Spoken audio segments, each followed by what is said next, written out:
बैठक की मेज पर रखा मोबाइल फोन बार बार बज रहा था। मनोहरा ने इधर उधर झांका। शायद उसके मालिक बाबू बंका सिंह गलती से मोबाइल फोन छोड़कर गांव में ही कहीं जा चुके थे। मनोहरा ने दौड़कर मोबाइल फोन उठाया और कान से लगा लिया। उधर से रौदार जनाना आवाज आई, हेलो, मैं निक्की की माँ बोल रही हूँ। अपनी मालकिन की माँ का फोन पाकर मनोहरा घराते हुए बोला, जी मालिक घर से बाहर गए हुए हैं। अरे तू उनका नौकर मनोहरा बोल रहा है क्या? जी मालकिन ठीक है, मुझे तुमसे ही बात करनी है। कल निक्की बता रही थी कि तू जितना ख्याल भैंस का रखता है उतना ख्याल निक्की का नहीं रखता। क्या यह बात सच है? मनोहरा और घरा उठा।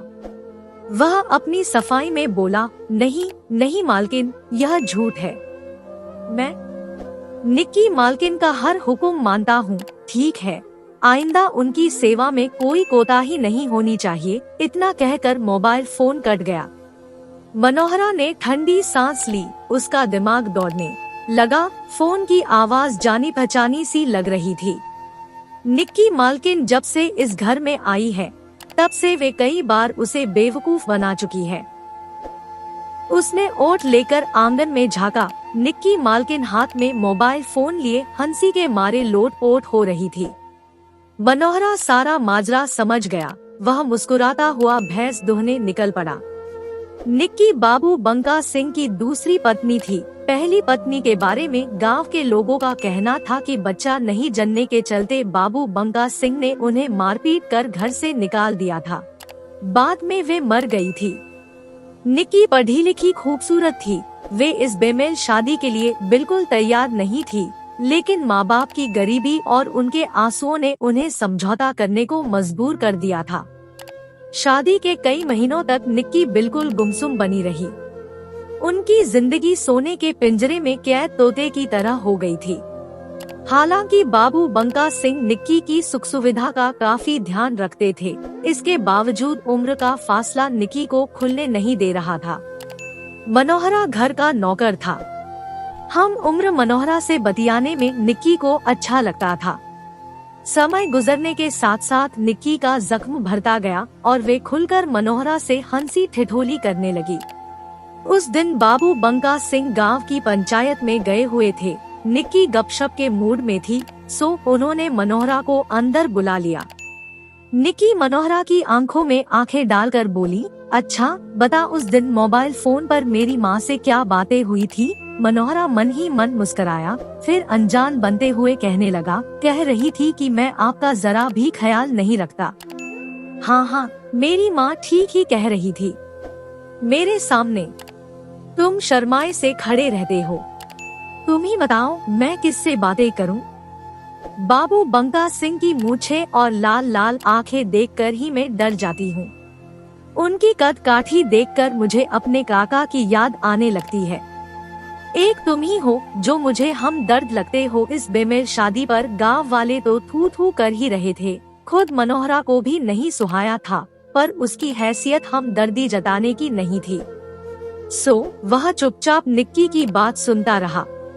मनोहरा को चुप देखकर निक्की बोल पड़ी, मनोहरा, तुम्हारी शादी के लिए मैंने अपने मायके में 60 साल की खूबसूरत औरत पसंद की है। 60 साल कहते हुए मनोहरा की आंखें चौड़ी हो गई। इसमें क्या हर्ज है? जब मेरी शादी 60 साल के मर्द के साथ हो सकती है तो तुम्हारी क्यों नहीं? नहीं मालकिन, शादी बराबर की उम्र वालों के बीच ही अच्छी लगती है। तो तुमने अपने मालिक को समझाया क्यों नहीं? उन्होंने एक लड़की की खुशहाल जिंदगी क्यों बर्बाद कर दी? कहते हुए निक्की की आंखें आंसुओं से भर आईं। समय बीतता गया। निक्की की शादी के 5 साल गुजर गए, फिर भी आंगन में बच्चे की किलकारी नहीं गूंज पाई। निक्की को ओझा, गुनी, संत महात्मा सबको दिखाया गया, लेकिन नतीजा सिफर रहा। गांव समाज में निक्की को बांझ कहा जाने लगा। निक्की मालकिन दिलेर थी। उन्हें ओझा गुनी के यहाँ चक्कर लगाना अच्छा नहीं लग रहा था। उन्होंने शहर के बड़े डॉक्टर से अपने पति और खुद का चेकअप कराने की ठानी। शहर के माहिर डॉक्टर ने दोनों के नमूने जांच लिए और बोला, देखिए बंका सिंह, 10 दिन बाद निक्की की एक और जांच होगी। फिर सारी रिपोर्ट सौंप दी जाएंगी। देखते देखते 10 दिन गुजर गए। उन दिनों गेहूं की कटाई जोरों पर थी। आकाश में बादल उमड़ घुमड़ रहे थे, सो किसानों में गेहूं समेटने की होड़ सी लगी थी। बाबू बंका सिंह को भी दम मारने की फुर्सत नहीं थी। वे दोबारा निक्की को चेकअप कराने में आनाकानी करने लगे, लेकिन निक्की की जिद के आगे उनकी एक न चली। आखिर में मनोहरा को साथ लेकर जाने की बात तय हो गई। दूसरे दिन निक्की मनोहरा को साथ लेकर सुबह वाली बस से डॉक्टर के यहाँ चल पड़ी। उस दिन डॉक्टर के यहाँ ज्यादा भीड़ थी। निक्की का नंबर आने पर डॉक्टर ने चेकअप किया, फिर रिपोर्ट देते हुए बोला, मैडम आप बिल्कुल ठीक हैं। फिर भी आप माँ नहीं बन सकती, क्योंकि आपके पति की सारी रिपोर्टें ठीक नहीं हैं। आपके पति की उम्र काफी हो चुकी है, इसलिए उन्हें दवा से नहीं ठीक किया जा सकता है। निक्की का चेहरा सफेद पड़ गया। डॉक्टर उनकी हालत को समझते हुए बोला, घबराएं मत, विज्ञान काफी तरक्की कर चुका है, आप चाहे तो और भी रास्ते हैं। निक्की डॉक्टर के चैम्बर से थके पैर निकली। बाहर मनोहरा उनका इंतजार कर रहा था। वह निक्की को सहारा देते हुए बोला, मालकिन सब ठीक ठाक तो है? मनोहरा, मुझे कुछ चक्कर सा आ रहा है। शाम हो चुकी है, चलो किसी रेस्ट हाउस में रुक जाते हैं। कल सुबह वाली बस से गांव चलेंगे। ऑटो रिक्शा में बैठते हुए मनोहरा बोला, मालकिन गांव से होकर निकलने वाली एक बस का समय होने वाला है, उससे हम लोग निकल चलते हैं। हम लोगों के आज नहीं पहुंचने पर कहीं मालिक नाराज नहीं हो जाए। भाड़ में जाए तुम्हारा मालिक, उन्होंने मुझे कहीं का नहीं छोड़ा। निक्की बिफर उठी। ऑटो रिक्शा एक रेस्ट हाउस में रुका। निक्की ने 2 बेड वाला कमरा बुक कराया और कमरे में जाकर निढाल पड़ गई। उनके दिमाग में विचारों का पहिया घूमने लगा। मेरे पति ने अपनी पहली पत्नी को बच्चा नहीं जनने के कारण ही घर से निकाला था, लेकिन खोट मेरे पति में है, यह कोई नहीं जान पाया। अगर इस बात को मैंने उजागर किया तो यह समाज मुझे बेहया कहने लगेगा। हो सकता है कि मेरा भी वही हाल हो जो पहली पत्नी का हुआ था। निक्की के दिमाग के एक कोने से आवाज आई, डॉक्टर ने बताया है कि बच्चा पाने के और भी वैज्ञानिक रास्ते हैं। लेकिन दिमाग के दूसरे कोने ने इस सलाह को काट दिया, क्या बाबू बंका सिंह अपनी झूठी आन के चलते ऐसा करने देंगे? सवाल जवाब की चल रही इस आंधी में अपने को बेबस पाकर निक्की सुबकने लगी। मनोहरा को भी नींद नहीं आ रही थी। मालकिन के सुबकने से उसके होश उड़ गए। वह पास आकर बोला, मालकिन आप रो क्यों रही हैं?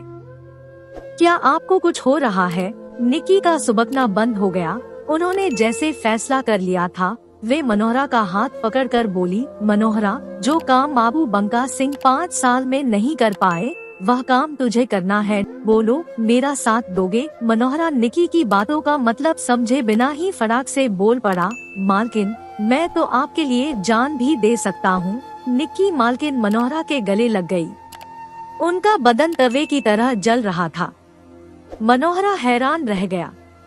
वह निक्की से अलग होता हुआ बोला, नहीं मालकिन, यह मुझसे नहीं होगा। मनोहरा, डॉक्टर का कहना है कि तुम्हारे मालिक में वह ताकत नहीं है जिससे मैं माँ बन सकूं। मैं तुमसे बच्चा पाना चाहती हूँ। नहीं, यह नमक हरामी होगी। मनोहरा, यह वक्त नमक हरामी या नमक हलाली का नहीं है।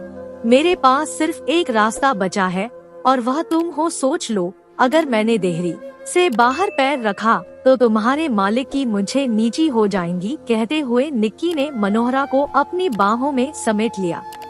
कोमल बदन की छुअन ने मनोहरा को मदहोश बना डाला। उसने निक्की को अपनी बाहों में भर लिया और निक्की के मुंह से आ निकल पड़ी। घर आने के बाद भी लुक छिपकर यह सिलसिला चलता रहा। आखिरकार निक्की ने वह मंजिल पाली जिसकी उन्हें दरकार थी। गोद भराई रस्म के दिन बाबू बंका सिंह चहकते फिर रहे थे। निक्की दिल से मनोहरा की आभारी थी जिसने एक उजड़ते घर को बचा लिया था।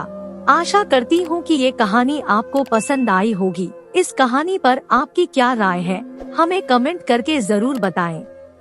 कहानी पसंद आई हो तो लाइक और शेयर करना बिल्कुल न भूलें। चैनल को सब्सक्राइब जरूर करें। कहानी सुनने के लिए आपका बहुत बहुत धन्यवाद।